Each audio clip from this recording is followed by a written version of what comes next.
Welcome to our channel. నా పేరు Durga Prasad. YCP వాళ్ళు కూటమి ప్రభుత్వం వాళ్ళు ఏ కార్యక్రమం చేసినా వాళ్ళు ఒకలాగా ప్రజలకు చెప్తుంటారండి. కూటమి ప్రభుత్వం అధికారంలో ఉన్న కూటమి ప్రభుత్వం వాళ్ళు ఏ కార్యక్రమం చేసినా ప్రజలకు ఇంకోలాగా చెప్తుంటారు.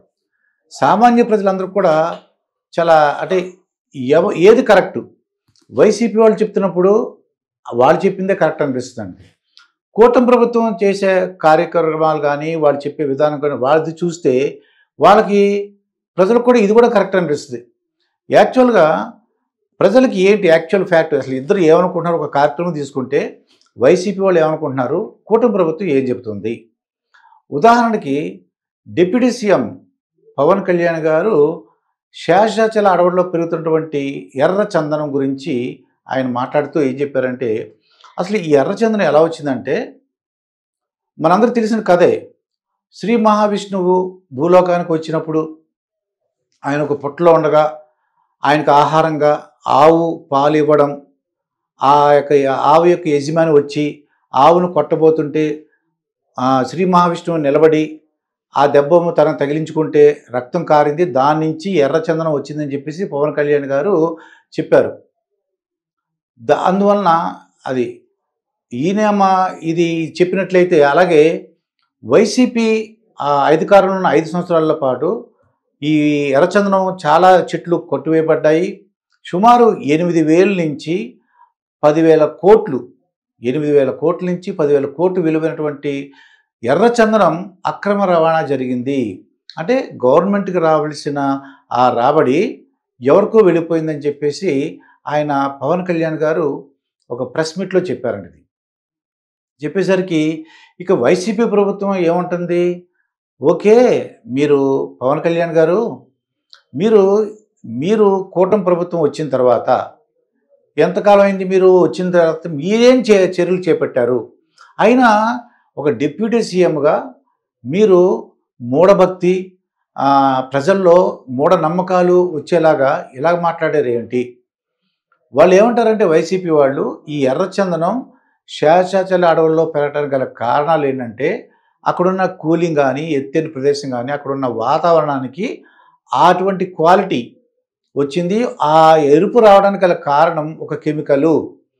ఆ కెమికల్ ఉండటం వలన అది ఎర్రచందనంగా వచ్చింది. అసలు ఒక అంటే ప్రజల్లో మూఢనమ్మకం ఈ రోజుల్లో టెక్నాలజీ ఉపయోగించి సైన్స్ ప్రకారం చెప్పాలి కదా. ఒక డిప్యూటీ సీఎంగా ఉండి ఇదేం పని అని చెప్పేసి వైసీపీ వాళ్ళు అంటున్నారు.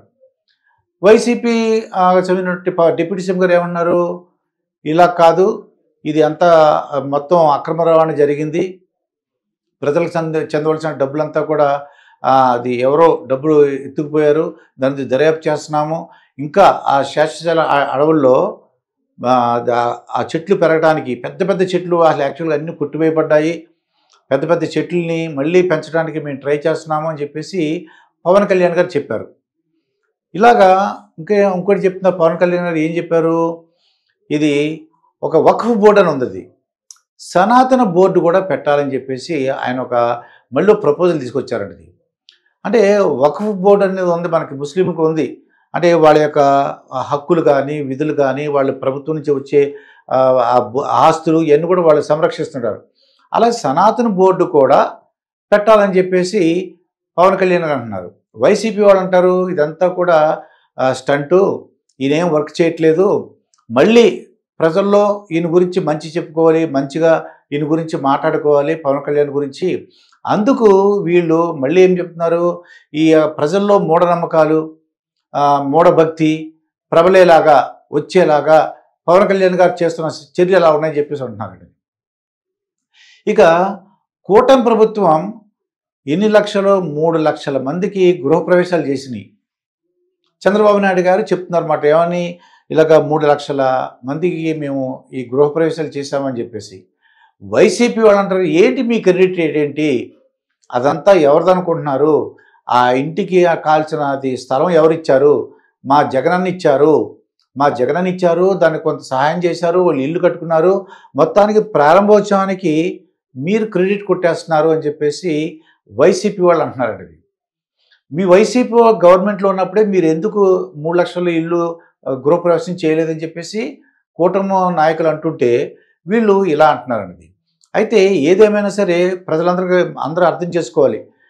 ఒక మంచి కార్యక్రమం అనేసి కూటమి ప్రభుత్వం లేదంటే అధికారంలో ఏ పార్టీ అయినా ఇది చాలా మంచి కార్యక్రమం అందరికీ ఉపయోగపడుతుంది అంటుంటే వీళ్ళేమంటుంటారు మన అదే విపక్షం వాళ్ళు అంటే ఏంటి ప్రతిపక్షంలో ఉన్నవాళ్ళు ఏ విధంగా అది ప్రజలకు ఏ విధంగా ఉపయోగపడదు, ఏ విధంగా రాజకీయం చేస్తున్నారు ఇలా చెప్పేసి వాళ్ళు అంటే పక్కదారి పట్టించడానికి ఏదైనా సమస్య ఉన్నప్పుడు పక్కదారి పట్టించడానికి ఇటువంటి కార్యక్రమాలు మొదలు పెడుతుంటారు.